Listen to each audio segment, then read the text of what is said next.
Hi, my name's Thom Singer. Today on Dov Baron's show, we're going to talk about the paradox of potential. All of your employees and you have a lot of potential, but potential doesn't equal results, and we need results to succeed. This is going to be a great show, so make sure you tune in. Congratulations! You are tuned into Dov Baron's Leadership and Loyalty Show, the #1 podcast for Fortune 500 executives and those who are dedicated to creating a quantum leap in leadership. Your host, Dov Baron, is the founder of FullMontyLeadership.com. He's an executive mentor to leaders like you, a contributing writer for Entrepreneur Magazine, CEO World, and he's been featured on CNN, Fox, CBS, and many other notable sites. Dov Baron is an international business speaker who was named by Inc. magazine as one of the top 100 leadership speakers to hire. Now, over to Dov Baron.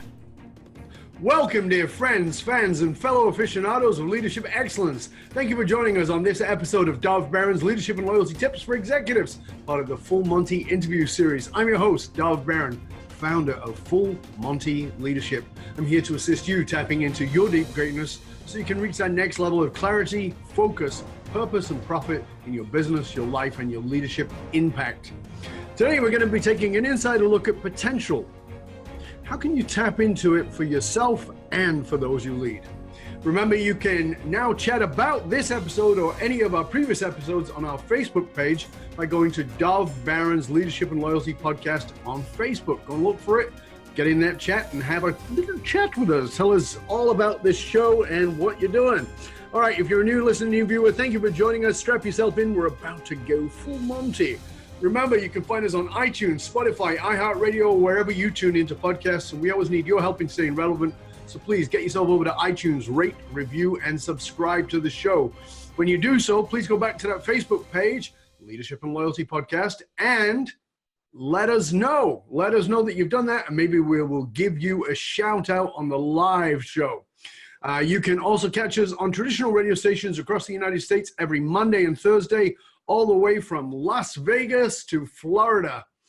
You can also find us on Roku TV, where there's over 100,000 subscribers. And if you're a regular listener, big thank you to you for making us the #1 podcast globally for Fortune 500 listeners with a potential reach of 2.5 to 4 million listeners for every single show. We are honored and grateful to be cited by Inc.com as the #1 podcast to make you a better listener. You can also listen to us through Google Home and Alexa. Simply say, play Dov Baron Podcast.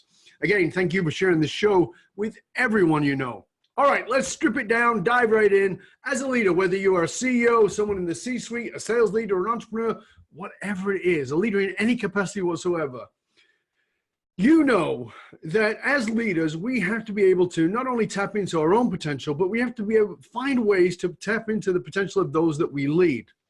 But what happens when you encounter someone who you see as having massive potential, but not really fulfilling it? Well, stay tuned, because our guest today on this episode is Mr. Thom Singer, and he has mastered the paradox of potential. After a successful sales career and marketing, Thom became a growth leadership speaker in 2009. A decade later, he has brought his high-energy presentations and high-action-oriented content to over 700 audiences. He's known as the conference catalyst. He creates an atmosphere of fun and interaction that lasts way beyond his presentation. He has become the author of no less than 12 books and is host of the popular Cool Things Entrepreneurs Do podcast. His show, he has interviewed over 300 entrepreneurs, solopreneurs, business leaders, and others focused on discovering how the most successful people get further across that gap between their potential and results. And I was honored to be on that show with Thom. Excellent show. Highly recommend you go tune into it. So ladies and gentlemen, please put your hands together and help me welcome Mr. Thom Singer. Bob, thank you. Thank you for having me. This is like a huge honor to be on this show. This is cool. I'm excited to have you on, mate. And some of our listeners don't know is that you and I are friends. We met actually in early 2018 and started doing some stuff together and having some fun together. We always have a lot of good chats. And what I didn't tell the audience is This lad is also a stand-up comic, but we'll get to that. We will get to that. That might be an exaggeration, but we can get to that. But talking about exaggerations and talking about potential and not tapping into it, and one of the things that around that is, I think that when it comes to potential, most people don't realize that the potential they have, and one of the reasons they don't realize it is because they sort of play this what I call the bullshit humble game, and the bullshit humble game I'm calling you out on, and the reason I'm calling you on. Yeah, the reason I'm calling you out is I had no idea that you were the author of 12 books. In fact, you have this quote unquote complete airplanes series. When did you write 12 books, mate? And why didn't I know? Yeah, I don't know. I've written 12 books over the last 14 years, and the couple of them have done pretty well as far as like book sales go. And they've been a lot of fun. They've opened up a lot of doors. I've worked with a couple of co-authors, so I sometimes call myself the Thom Sawyer of book writing, because I wrote a book and then I let other people rewrite it for their vertical, which has turned out to be a great way to extend the brand. Yeah, I saw that with your what is it? Was it Some Assembly Required? Yeah, the first one was called Some Assembly Required, How to Make, Grow, and Keep Your Business Relationships. And then I partnered with a woman named Marnie Lifshin, and she took the book and rewrote the whole thing with all examples for women. And we released Some Assembly Required, a networking guide for women. Yeah, very cool. So when did you do your first book? I want to say it was 2006. So it's been probably 12 years ago now that the first book, no, 2005. So 13 years ago, the first book came out, and I started speaking about that time, went into this full time almost 10 years ago. Right. Yeah. So let's jump into the subject, which is this paradox of potential. We all have had paradoxical elements between our psyche and our behavior, things that are contrary to our own or other people's expectations, or even even our beliefs. You speak about this in the paradox of potential, which is now your main speaking subject. First, before we go anywhere else, tell us what you mean by the paradox of potential. Well, I started 4 years ago, my podcast, and I started interviewing business leaders and entrepreneurs and solopreneurs and really anyone who had found some monicum of success somewhere.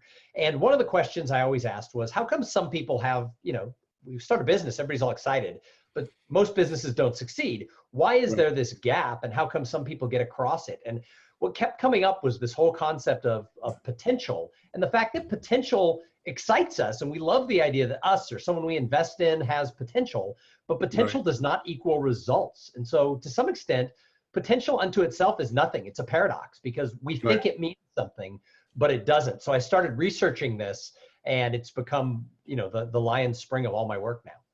Yeah, it's fascinating. You and I talked about this when I was on your show, which is that potential, the problem with potential and the problem with investing in potential is that oftentimes it's got more to do with the person investing than the person receiving the investment. It's because I see the potential in you and I'm so fired up about it that you may jump on that bandwagon, but actually you probably, if you're not that interested, it doesn't really matter. And so, go on.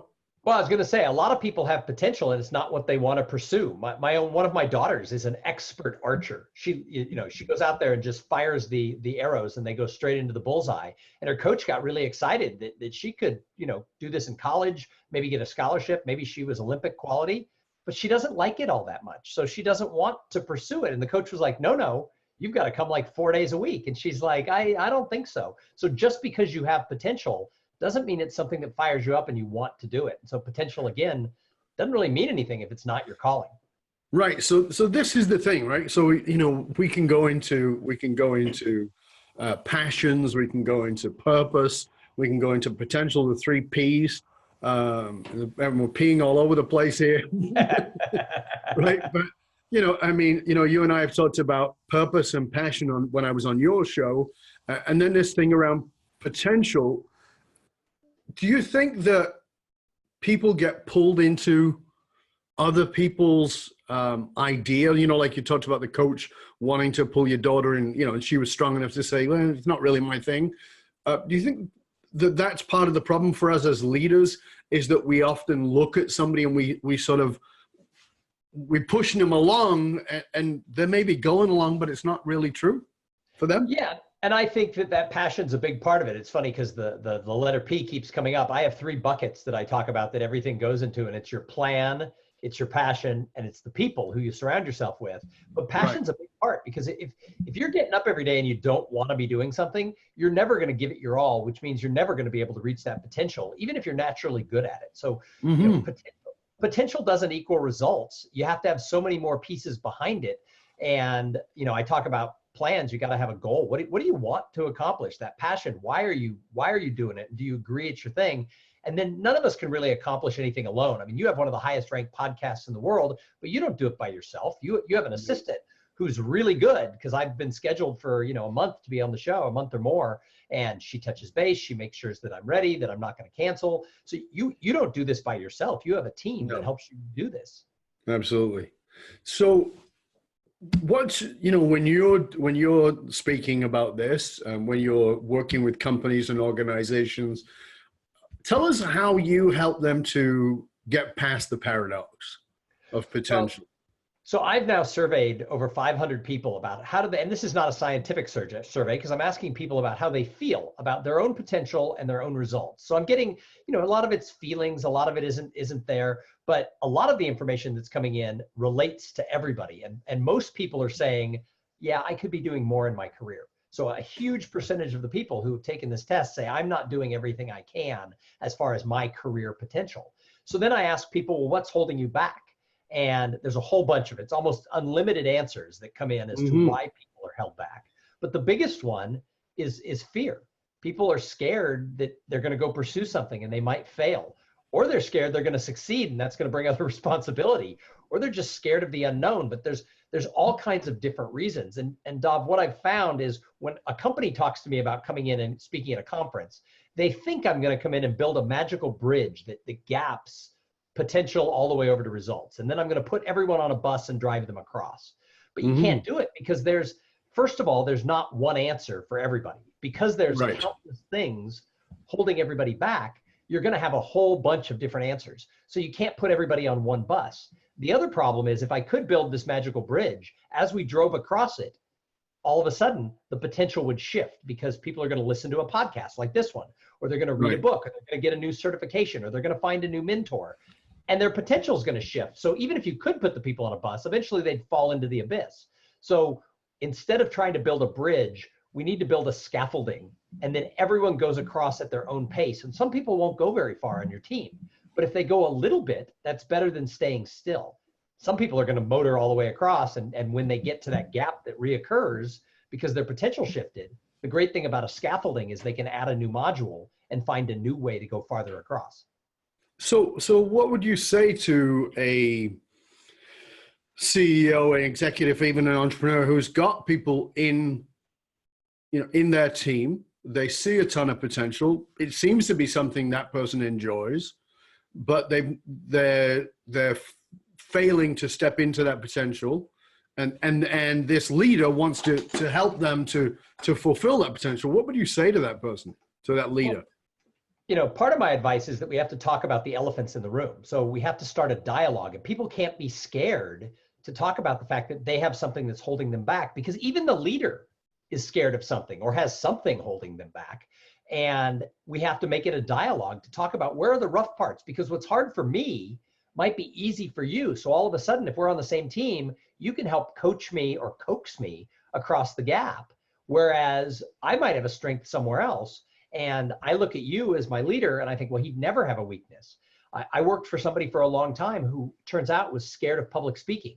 Well, this is before I was a professional speaker, but I had that skill. And it turns out the person wanted some guidance, but if they hadn't told me that their biggest fear was having to give a speech to the board of the company or whoever, I couldn't have helped them. So we have to start that dialogue and honestly realize that no matter where you are on that achievement ladder, everybody has something that's holding them back. And that's why looking at this as a scaffolding instead of a bridge or a ladder is better, because if you think of a scaffolding, somebody could be low, somebody could be high, someone could be farther to the left. You can go straight up. You could go backwards if you had to or wanted to or accidentally did. So I would tell people the biggest thing is start the dialogue that it's okay that we all have things that hold us back, and we're all going to need different things to push us across. So that dialogue really is about the willingness to be vulnerable and speak about, to say, here's where I have a fear and here's where I'd like to step in. Is that what you're suggesting? Yeah, you have to build a culture where it's okay to talk about the areas that you struggle in. Some people never ask for help because they think it's a sign of weakness. And yet most bosses I talk to say their employees who come and say, I don't fully understand the project, they look at it as a sign of strength because they'd rather they come to them and get the guidance than just jump in and do it wrong. So I think it's starting that conversation and letting everyone on the team know that there's a safe space to talk about it so that everybody can figure out what their own things holding them back are, and then figuring out their own solutions, because there is not a one size fits all for this problem within a team. So it's about the individual, but it's also about the company. So Dov, 70% of the people that I've surveyed, over 70% are saying, don't tell my boss, but I'm not doing everything I can. And as I tell people, it's not a scientific survey. So what if my numbers are wrong? What if it's not 70%? What if it's 50%? And what if 50% or everybody who works for you honestly believes they have more potential than they're delivering? Wouldn't it be great to get everybody to take at least a few baby steps? Because that would, if half the people can just do a little bit to move farther, that's going to propel the whole organization.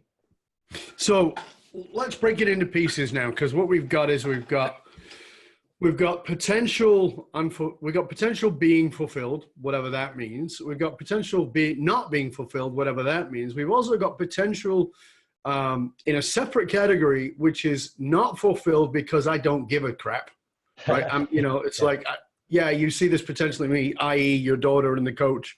You see this potentially me to be whatever it is, but I really don't care. Then you've got potential being fulfilled, but it may be that no one else knows the true potential. And what I mean by that is I might be fulfilling my potential over here, but there's a whole other category that I don't show, right? Because here's the thing about human beings, we love to show our strengths. Right. So if my potential, and this is one of the things when I talk about purpose and passion and making the distinction, is that oftentimes, we're doing really great in this and people go, oh, you're really fulfilling your potential. But I would argue that if I'm really fulfilling my potential, then there's an area of my life that I'm not fulfilling my potential at all. Well, I see people who are filling their potential phenomenally in business and are not fulfilling their potential as husbands or wives or, or parents or whatever it might be, right? Right. And I focus on business because I'm going into the companies. But the reality is this applies to every area, even to a hobby that you have. We talked about my doing stand-up. I have potential to be funnier. I get laughs. And so it's the same thing. There's potential there that I've got to learn how to get farther across that gap in order to improve. So it translates, just like it translates from the individual to the whole team. This whole thing gets us wrapped up really quick. This is a real area. But nobody likes to talk about where they fall short. You said it. People want to talk about their strengths. We can talk about your strengths all day long. But if we start looking at what's holding us back, that's how we find solutions. So where did you begin to recognize that you were living the paradox of potential? Well, I probably have always been stuck in the fact that I had a really high potential and came up short. I was a sales and marketing guy for 20 years in my career, and I did extremely well. But what happened is my ladder was against the wrong wall. I sort of wanted to work for myself, but I never knew what that was going to look like. And I sort of had this entrepreneurial bent, and I loved speaking, but I never had the guts or the balls to go put my ladder against this wall. And so what happened is I was chasing other people's dreams, and I ended up what I call, from interviewing so many people, the term I use is it's really easy for people to get stuck in the high middle. And anybody who's listening to the show who's a manager, you probably have a lot of employees where they're doing really good. It's really hard for them to come to you or go to their wife or go to their siblings and say, I should be doing more, because they're already driving a Mercedes and they live in a nice house and their kids are in private school.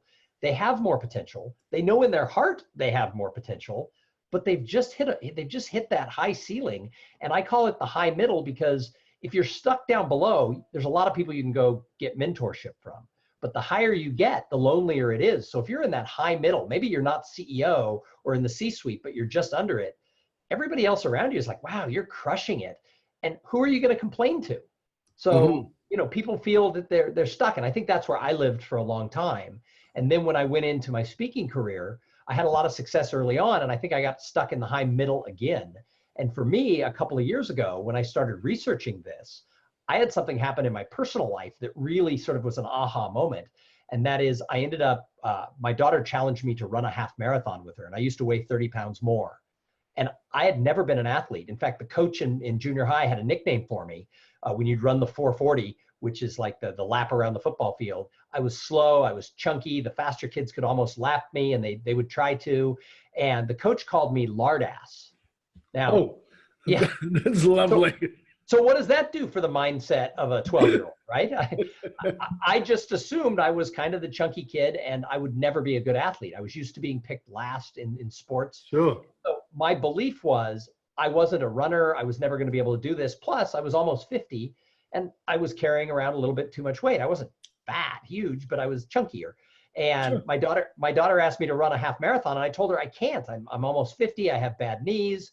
And she challenged me that if you could run a mile, which I don't think I had ever done in my life, you could run a marathon through interval training. And she just wanted me to do a half marathon. So I started training for it. And as I got to the point where I could run about 3 miles, I told her I could do this. And her answer was, I don't want to do that anymore. And so she sort of left me out to dry, and I ended up doing the training by myself. And, but 2 years ago, I completed a half marathon in Austin, Texas, and I lost 30 pounds along the way. And what I learned through that was I always had the potential to run a half marathon. I always had the potential to lose the extra weight. I just never made it a priority. And I started swinging that around to my business career, thinking, God, how many times have I let my mindset say I can't, when in reality it's I choose not to. So that was for me a big eye opener. See, that's the other category that I wanted to go into, which is, we talked about potential unfulfilled, potential filled, blah, blah, blah. But there's potential you don't know about. Right. And that potential is locked away because of a mindset or a set of shitty beliefs that were likely given to you, were not your own, i.e. lard ass, which was clearly not your own. It was given to you by an abusive coach. Well, and in 2018, 2019, a coach at a junior high or middle school would be fired for saying that to a kid. Absolutely. Absolutely. Yeah, but we're looking through today's lenses. In 1979, that was considered motivational. I'm your motivator, right? But my point is that's exactly it. You don't know. What I'm saying is, I think that one of the great paradoxes of potential is that there's potential that is obvious and evident, but there's potential that is unseen and unknown to you. And the work that I do with the people that I work with very often reveals they're like, oh my God, I never even thought about it. I mean, and they always go, but it's obvious now. Yeah, of course it's obvious now, but it was always there, but it was just hidden away. So, like this potential, your daughter, for whatever reasons, decided that, you can run, and you're like, no, I'm overweight and I've got bad knees and I'm almost 50, and, which is actually a list of excuses. And I'm not saying they're not valid or they are valid, but they were there. Right. And that potential for you to be a runner, the potential for you to be to be slim and lose the weight, all that only came because someone else was willing to see. So this is another one of the paradoxes, is that, your daughter's coach could see her as a professional archer. She had no interest. Your daughter could see you as a runner. You had no interest, but you were somehow catalyzed, inspired to do that. So for me, when I'm looking at this from the position of people who are leaders, is that feels like a very tricky line, because I don't want to push people into shit they don't want to do, right, but I want to encourage them to do things that they've never even considered.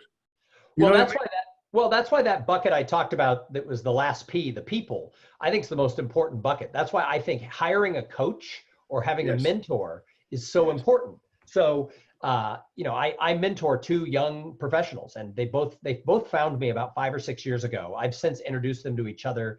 They're best of friends. They're not going away. They have a nickname for me. They call me Dad, and I joke.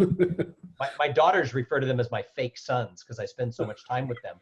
But lots of times I'm seeing potential in them because I've lived their life. I think the reason that we've gelled is we're a lot alike. They're both very ambitious. They're in their late 20s right now, and I see things that they don't see. And so I think that that's why having a mentor or a coach is so important. But just because I see the potential and give them an idea doesn't mean they're going to be excited by it, doesn't mean they're going to follow through it, and doesn't mean they have to. I mean, I remind them all the time, this is their life. I'm just giving them a perspective of someone 30 years older. Right. When you, you said that you did well, you were in sales, you were in marketing. You said that you had your ladder against the wrong wall. But you felt like you had this potential as an entrepreneur. When did you notice that? Because, you got yourself into a good, solid corporate career. When did you notice that you had this entrepreneurial side? Because it's somewhat contradictory. I think I always sort of had it. I think that's why I went into sales. I sort of like the eat what you kill thing. I was a 100% commission salesperson for a long time early in my career. And then I moved into sort of a salary plus type jobs. And then I moved into marketing positions with bigger companies. But I think I always had this desire to just trust myself, but I didn't actually have the trust. I didn't have a mentor. I didn't have somebody who was validating that potential. And, but what happened was if you're in sales and marketing, you tend to go to a lot of conferences. And I would go to these conferences and I would watch the speakers. And I don't mean the famous ones. I don't mean the speakers who like Colin Powell or someone who we all know their name. I'm talking about the speakers who had come out of corporate America and just decided they were going to become teachers and trainers and guides and speakers. And I would watch them on stage while they would deliver their 1 or 3 hour program. And I literally would sit there and think, they have a cooler job than I do. Really? And yeah, so it was about just like they have a cooler job. That's it. Yeah, it was about 15 years ago. I started noticing that every time the companies I'd work for would bring a speaker in, I was like, I want to do that. And so it took me 5 or 7 years of like watching and learning and making friends in this business before I did it. But I really felt like I came home when I started working for myself. Now it's been harder financially than having that salary in that big company. Sure. But I definitely think the calling was always there, but I never had. That's the reason people ask me why I spend so much time mentoring these two young men who are my fake children. But I didn't have someone like me. My dad wasn't entrepreneurial. He was a lot older. He retired when I was in 8th grade, so he wasn't working through my really formative years. So I didn't have that type of a thing. My brothers weren't doing that type of work. So for me, I didn't have a guide who could show me that. Right. That was my potential, and this is sort of one path to try it. So I think it was always there, but it took me a while to get the gumption to go for it. What made you crawl across that gap, or what was it because you're a married man, you got kids, you've got a mortgage, you got all the usual shit that are great excuses to not do stuff, right? What made you decide to go, okay, you know what? I'm actually going to, because again, we're back to this thing around potential, right? Here's this potential. There's the desire. Maybe there's even the ability. There's certainly the urge. And then there's I'm 30 pounds overweight. I'm almost 50 in money. So only in the economic world, that is, well, I'm a married man. I have a mortgage. I have a couple of kids who are going to go to college. These are all real reasons. Right. And my kids wanted to go to expensive colleges, and I have one in high school right now, and I have one who's a senior at one of the most expensive colleges in the country. So she's going to graduate from Carnegie Mellon, and my nickname for her is retirement plan because she's eaten up all the retirement money the last 4 years. But this is the point where I'd like to tell you I suddenly got brave, and I got tough, and my life changed, and I moved that ladder to a different wall, and I did it. But that wasn't really what happened. I was planning. I had worked a way into my career in marketing where I started training. I was the marketing director for a lawyer, and the managing partner let me start training the lawyers on sales skills. And the lawyers loved it. So I was doing it as part of my job. And then I went to a bank, and I was in marketing for a bank, and I worked that same thing in. And then business development for a consulting firm. And again, I was training the consultants how to network and get engaged in the community and help build the business. So I was doing it, but I was doing it under the thing of my job. And I knew I was good at it because of the feedback that was coming. So I told my wife I was going to save up a big pool of money, and then I was going to take the leap. And long before I ever got the money saved, the recession hit. So I got laid off on April 1st, 2009, which arguably was the worst month of the whole recession. The bottom, they say, was April 2009. There were no jobs. There were no marketing jobs. There were no sales jobs. Everybody was being laid off. And so I had no choice at that point but to go out and try to rub two nickels together and scrape some speaking opportunities and training opportunities together. And fortunately, I'd already been doing it on the side. And I mean, it took 3 years to get back to a salary we could live on, but, or an income that was equal to the salary we were living on. But I got pushed out of the nest and had to scrape my way out. It's interesting, isn't it, Tom? Because I think that's the truth. I think that many of us cling to what's comfortable, and we don't really fully step into our potential until something punches us in the nose, something pushes us off the edge and says, okay, you really don't have a call. You don't have a choice anymore. But by that time, I believed I had the potential. I knew I was a good trainer. I mean, everywhere I went, it wasn't just people saying great speech, because, we live in a polite society. You speak, you've seen a lot of mediocre presenters and audience members come up and say great speech, because what else are they going to say? Oh, that was highly mediocre. We live, people are nice. So they say, everybody thinks they're a great speaker because audiences always say great speech. But what I learned is it's when they come up and say, what else can you do for me? When they say, can I hire you to bring you in to talk to doctors? Hey, would that same topic work for real estate people? So when they're coming up and trying to get more from you, that's when you know you did something good. So I knew I was good, but it was a matter of having to hang out the shingle full time and really go for it. That sort of changed my life, because the potential was there, but then I had the fire under me, and I had the passion to do it. And I had a plan, and I had the right people, and so I made it work. So what was one thing that you did for a long time that actually blocked you from fulfilling your potential, from reaching the level of success that you've already had? I think it's the mindset and that internal self-talk. I was always one who had a million excuses why it couldn't be me. You said it when we started the show. It's the people who, take that humble pie and say, oh, I'm not really this, or I'm not really all that. And, I think it's because I grew up with older parents. My dad was 52 when I was born. So, he was born pre-depression, right? So I grew up with parents who were, the old adage was, don't be braggadocious. My dad's generation, if they were still alive, would look at the people on Instagram today who are constantly posting everything they do, and they'd be like, what are you thinking? That's not the way you do it. Exactly. And that was the example. My dad worked for an insurance company. He was a great man, but he wasn't entrepreneurial. He worked for an insurance company for 40 years and retired and got a gold watch. Right. Yeah, because that makes it all worthwhile. Yeah, and he was still alive. He lived to be 99, so he was alive until 5 years ago. So for 5 years of my speaking career, because I've been doing this almost 10 years, for 5 years, every time I'd see him, he goes, have you gotten a real job yet? That was his mindset was. Of course, yeah. How can one person without employees actually be making money? Exactly, yeah. It's a very different world. What's something that most people don't know about you? Wow. I live my life as a pretty open book. The thing I think that just came to mind was that I was a 5-day returning champion on the $25,000 pyramid game show when I was 21 years old. What? Tell us about that. I did not know that. See, you wanted an answer. I gave you one. So, I did. That's awesome, man. Tell us about that. So, Dick Clark was the host of a morning game show on CBS back in the 80s and 90s, I guess 80s, 70s and 80s. And I lived in a fraternity house when I was in college, and I used to wake up in the morning and I would watch the $25,000 pyramid. And as I would watch it, I would shout out the answers. And I'd turn the TV down on the sound because there were 2 bedrooms that were right off of the TV room. And I didn't want to wake the people, but I have a loud voice. So all they could hear from their room was me saying things like elephant, giraffe, zebra.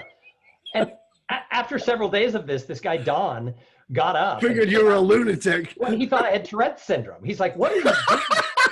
So instead of shouting, fuck, you were shouting giraffe. You're shouting random words at the television. So he would get up in the morning and make coffee, and we'd watch the show together. And I would tilt the chair back so that I couldn't see the word on the bottom of the screen. And he thought I was cheating because I was so fast with the word association. He started taping paper over it, like cardboard. And they would do the clues, and I would get it. And one day, after about a month of this, Don goes, we're calling the number. Because this is way pre-internet. On those days, at the end of these game shows, they would say, if you're going to be in the Los Angeles area, would like to be a contestant, call this number. So he made me call, and I drove to LA for a tryout, and I got selected. And so I went up, and I was selected, and I did the game show, and I won 4 of the 5 days. So I was on for 5 days, and you can only be on for 5 days. After 5, they send you home. And I lost on the last day, but I ended up winning $20,000, a trip for 2 to Brazil, a sailboat, and a stereo. And I was 21 years old. What? That's awesome, man. See, I don't know the game. I've heard of it, but I don't know the game because I didn't grow up here. Word association game. That is so awesome. That is so awesome. That has to be in your bio. It is when they introduce me on stage. That's the last part of the introduction is that he was this, he wrote books, he has a podcast. Oh, and he was a 5-day returning champion on the $25,000 pyramid when he was 21 years old. I'll speak for an hour. I'll give a great keynote. And then people come up to me and come up and ask you about that. I love that game show. That was my favorite game show. That is hysterical, man. That is so funny. That is awesome. You know, as leaders, particularly conscious leaders,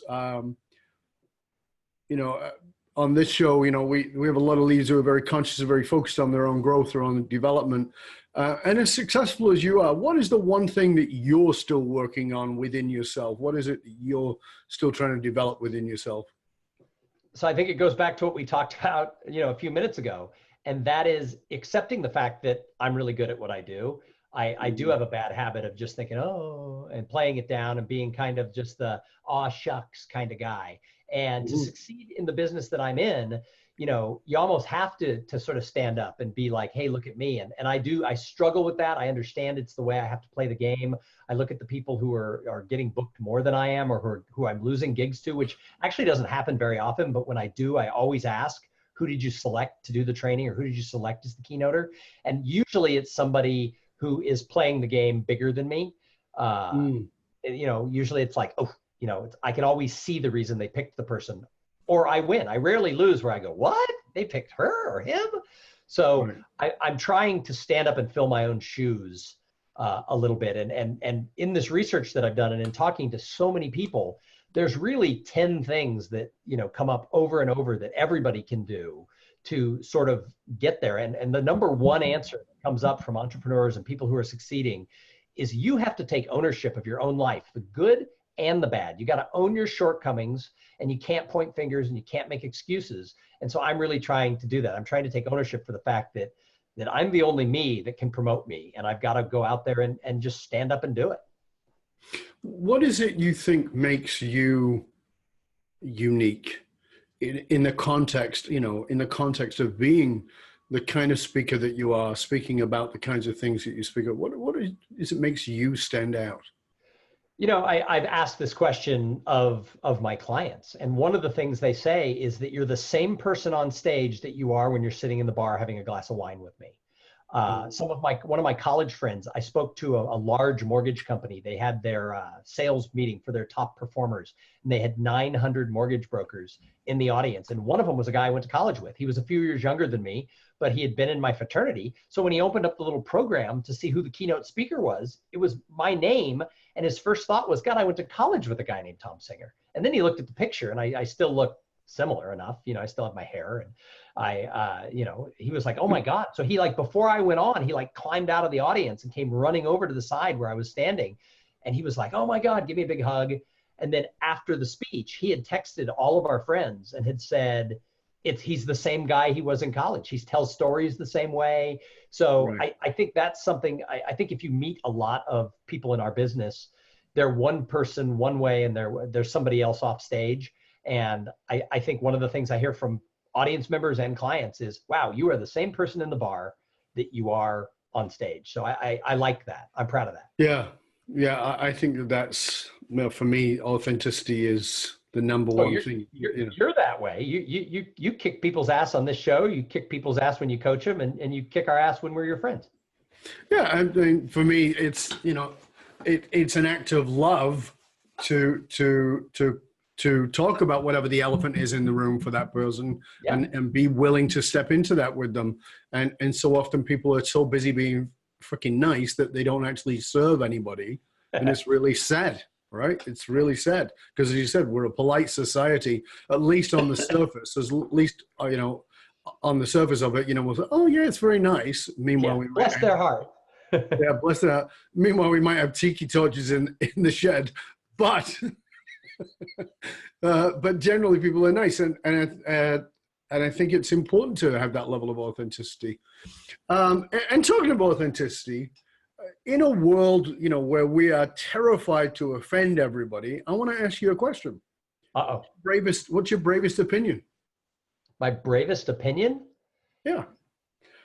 So in other words, this is something that's not going to be potentially not particularly going to be politically correct, but it's actually something that Thom believes, Thom thinks is, that you have a strong feeling about.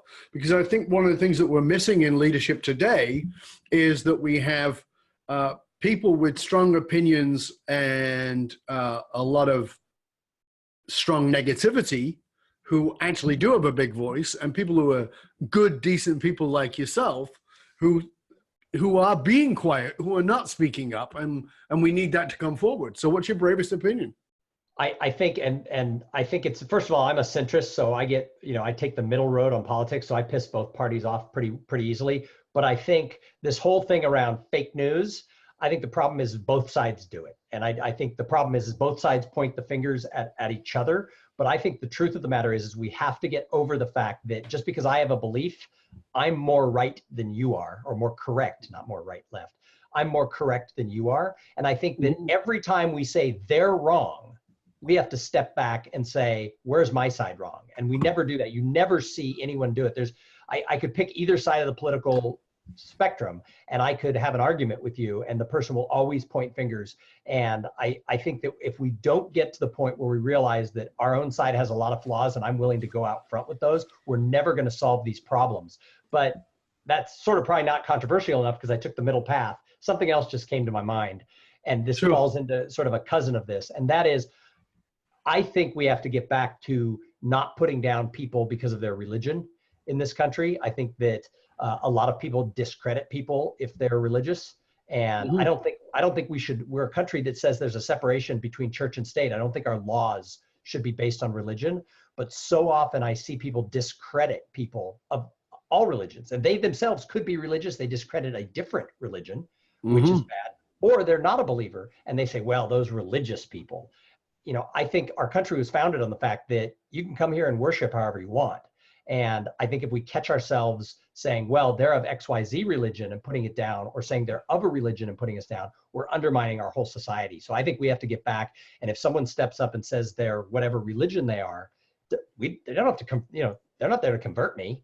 I'm not that religious per se in my own life. But I definitely think if someone stands up and says, I have these religious beliefs, everybody needs to get behind him and applaud, because I think that that's what's undermining our country.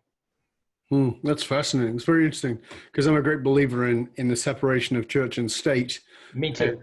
America is not in a place that separates church and state. Very often there's a lot of argument around that. And, I hear politicians saying we're a Christian-based country. No, you're not. Look at your forefathers. Right. They were not. They were actually against that. And actually that's the reason they fled the UK, is because they actually wanted to say we can do whatever we want to do.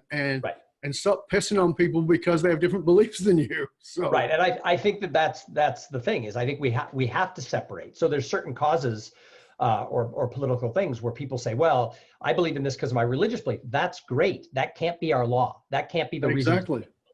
But on the flip side, if you want to believe something because of religious beliefs, I shouldn't be belittling you for that. It can't be the law. Absolutely. Separation. But I think we've allowed a lot of tongue in cheek and eye rolling towards people of lots of religions. And I think we have to step back and say, we need to champion that that's for you. It doesn't have to be for me, but I champion you for your beliefs. And I think if we did that, we'd be better off. Yeah, and I think you also said some, even in the first part, which is, I think is important. It's one of the reasons I actually really like Bill Maher, is Bill Maher states, he says, I'm a liberal, and I don't know anybody who criticizes the liberals more than he does. Right. Well, right? in fact, I got to see him live, and he's extremely irreverent, even to his own side, which I like. Exactly. But he's willing to say, he points out what he doesn't like about the right, but he also says the left is, lacks balls, and he states very clearly. And I think that, we need more of that across the board. Again, that's the authenticity. And I don't think we just need it politically. I think we need it in leadership across the board. I agree. In fact, I'd love to see our country come up with some actual leadership. But I think that the one thing about Bill Maher, and I saw him live, and it was great.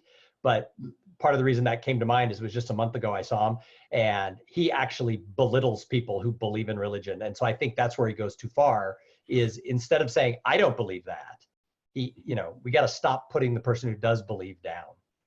Yeah, and I don't disagree with you there at all. But again, I won't put people down who don't believe. No, same thing. No, that's a belief. To me, not believing is still a belief. It's an acceptable belief. Of course it is. Of course it is. Yeah.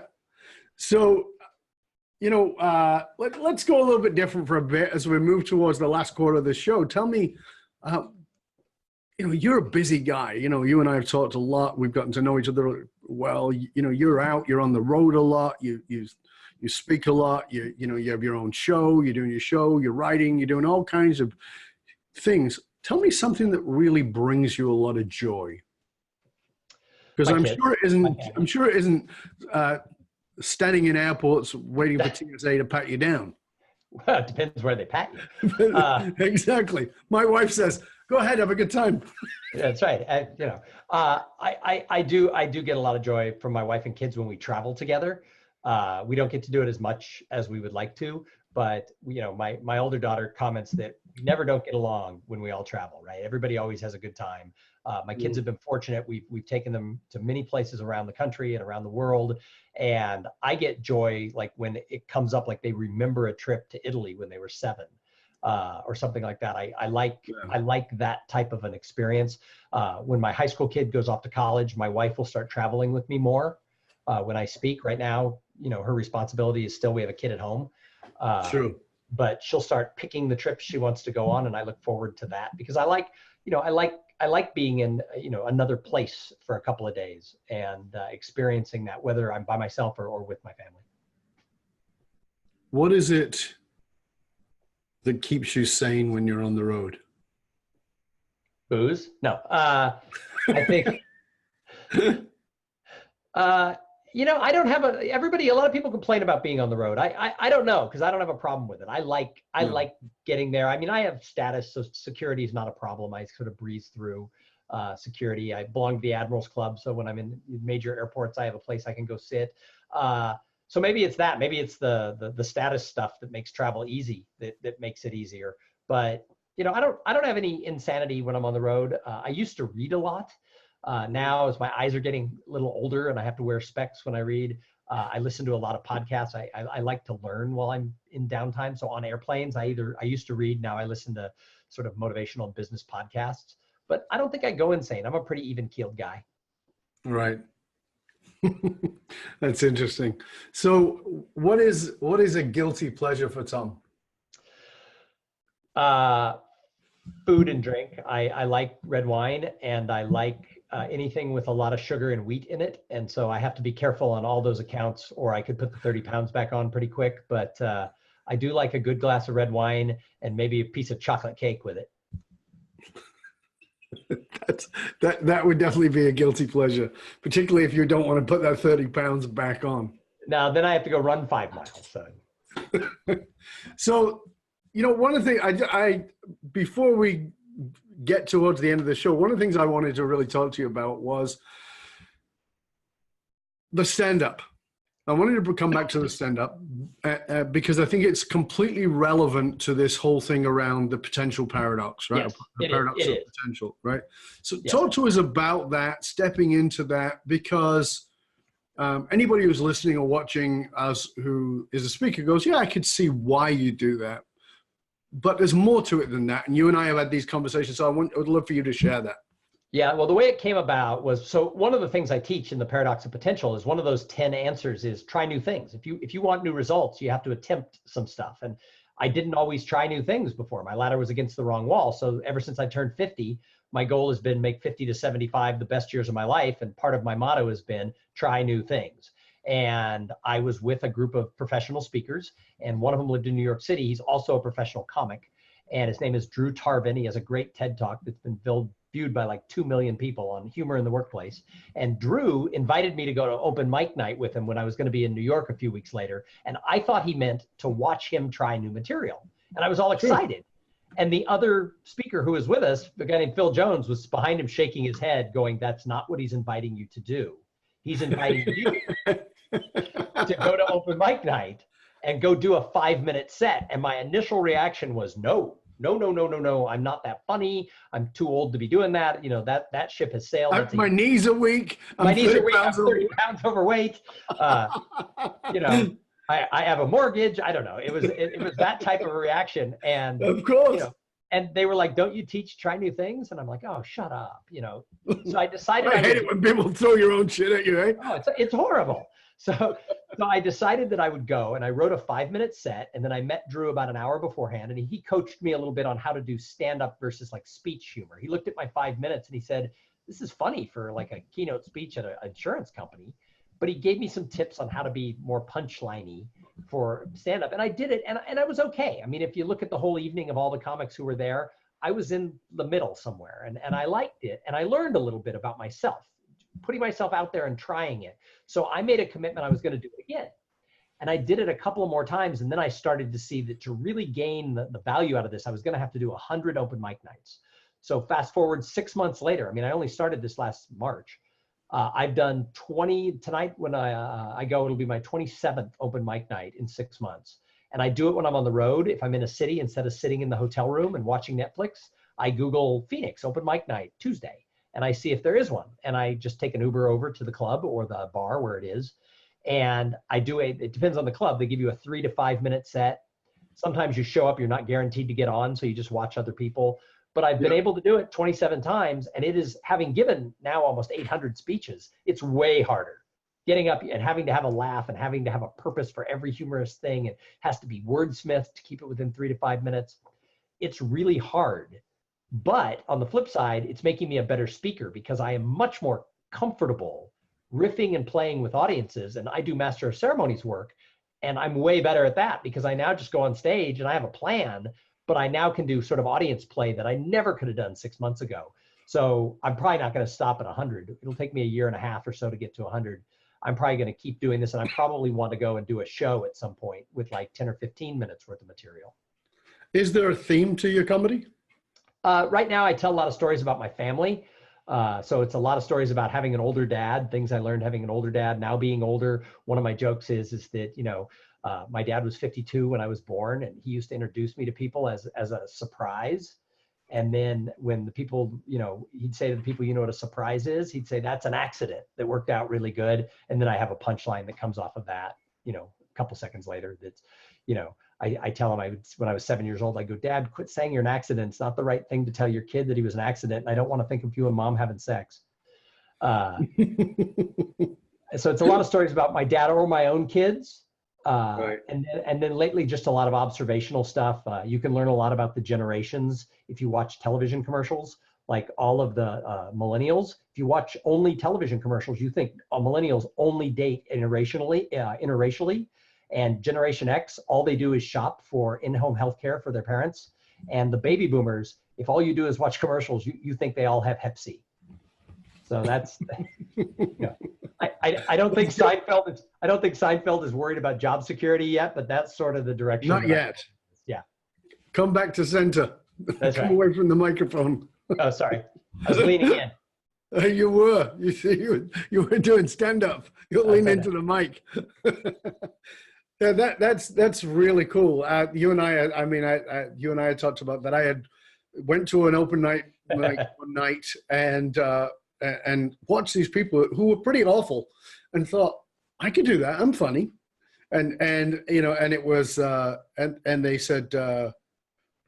It was a 7-minute set, so it was a long time ago. It was 25 years ago. It was a 7-minute set. You could get 7 minutes, and I blagged to the guy, the manager, and got him to give me 15. I'd been a speaker for years. Exactly, right? And I went away and I wrote it and, you know, did the whole thing. And there was some funny stuff in there. I'm certain of it. I don't know where the material is now. But I delivered 15 minutes in 7 minutes. So fast, I never gave anybody any time to laugh, die to death. But unlike you, I didn't go back. And now it's one of the things that, you know, there's not many things in my life I regret, but that's one of the things I regret is that it's not too late. Come with me. We'll go. I'll take you right. But I haven't got my 7 minutes anymore. But it's that same thing. It's, you know, it's that pushing yourself to do something extra. And there are those parts of us that we don't really fully tap into. And I love comedy. I mean, people say, well, I love comedy, but I always feel like, yeah, everybody loves comedy, but not everybody gets comedy. I think that's a different thing, right?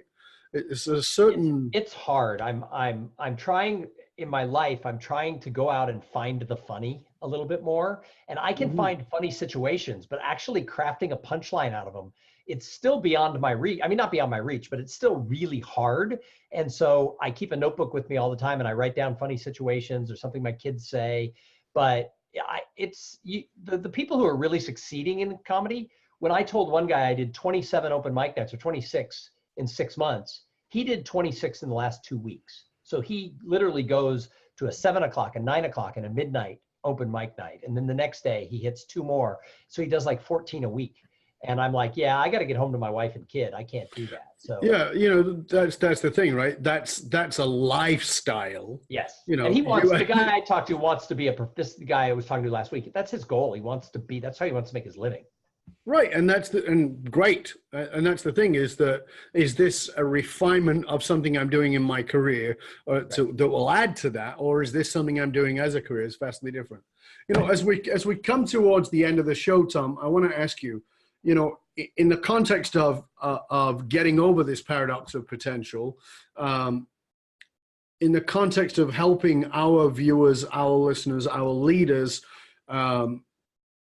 fulfill not only their own potential, but really help other people to fulfill in theirs, can you give us a couple of really practical tips that people can put into action, preferably in the next 24 hours, but certainly in the next 5 working days to go, okay, I'm going to write a plan, and this is what I'm going to do to really fulfill that potential? Well, I think the first thing you just said is write a plan. I think being a goal setter is really important, because if you don't know what success looks like, if you don't know what you're chasing, you won't know which decisions to make. We're all bombarded daily with choices. And when you have very clear goals, it makes it really easy to make the choices to, does this bring me closer to the goal or farther from the goal? So tonight I had 3 things that I could choose to do. And on Monday nights, I go to this open mic night near my house. And I had 2 other opportunities that I could do, but I want to get to 100 open mic nights. So if I don't go, and I didn't go last week, it's going to take me longer to get to 100. So I chose to go to practice that craft tonight. So if you have goals, it makes it really easy to know which choices to make in life. So that's the first thing. The second thing is connect with people. I know a lot of people think networking skills is, oh, that's fluffy. Everyone knows how to network. I don't think so. I think very few people really know how to build relationships for the long term. And it's not just about who can help you. It's about who can you help along the way. And then people, the mistake they make is they want to keep score. Oh, I helped Dov. He didn't help me. Well, Dov might not be the one who's going to help you, because the real givers are watching. So if you're out there helping, someone else will come along and sprinkle that opportunity at you. So I think that, and then I think the last thing that I would say sort of in this is, you've really got to believe you can do it. If I didn't believe I could make a living as a speaker, I never would have.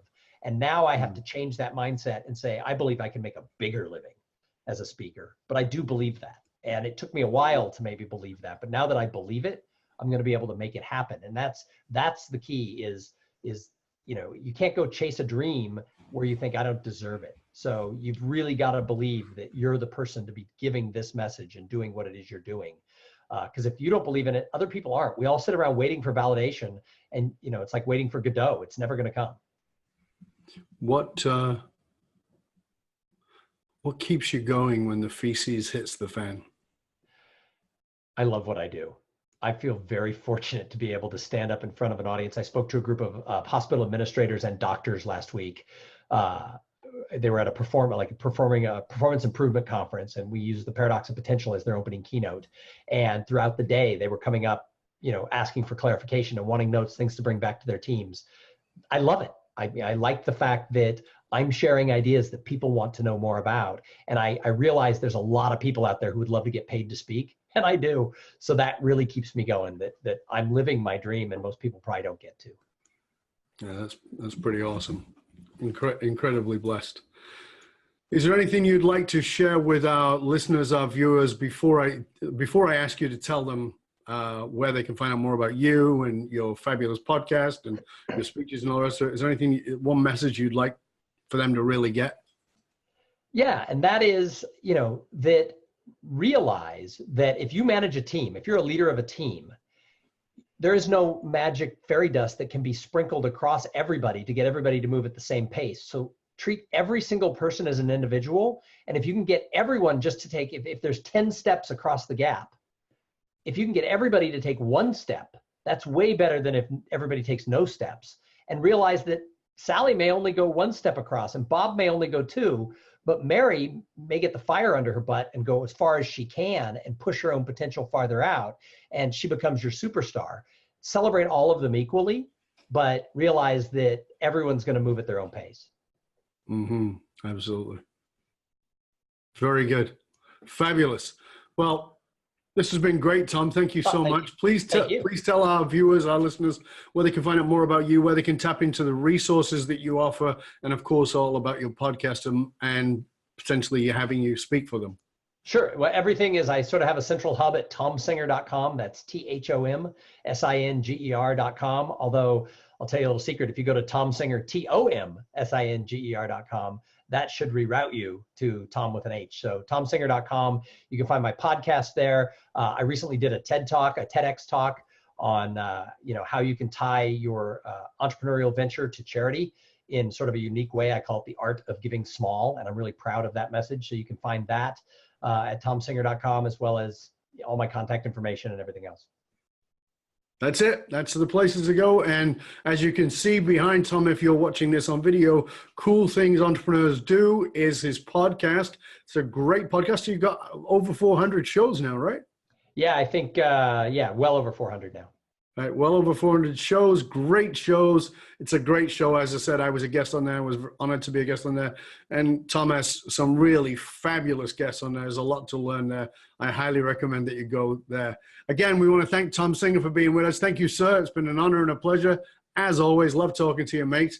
I hope you'll stay with us to the end. And we're just going to say goodbye to everybody else. I want to remind you, dear listener, to stay tuned. And what I mean by that is, don't just listen to this, pay attention to it, put it in action. Remember, information is worth the hole in the donut. Transformation is the application of the information.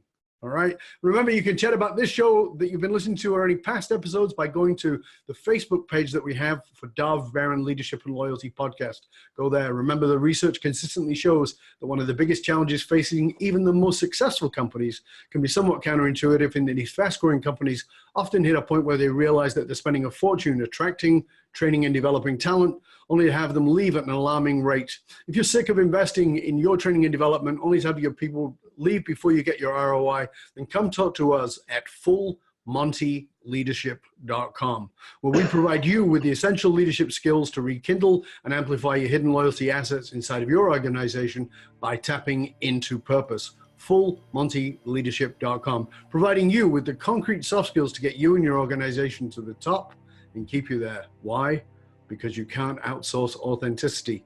Remember, You can also go by and stop by the matrix.fullmontyleadership.com. You don't need a triple W, just matrix.fullmontyleadership.com, and get your authentic leadership matrix assessment tool valued at $197. It's absolutely free to you for being a listener.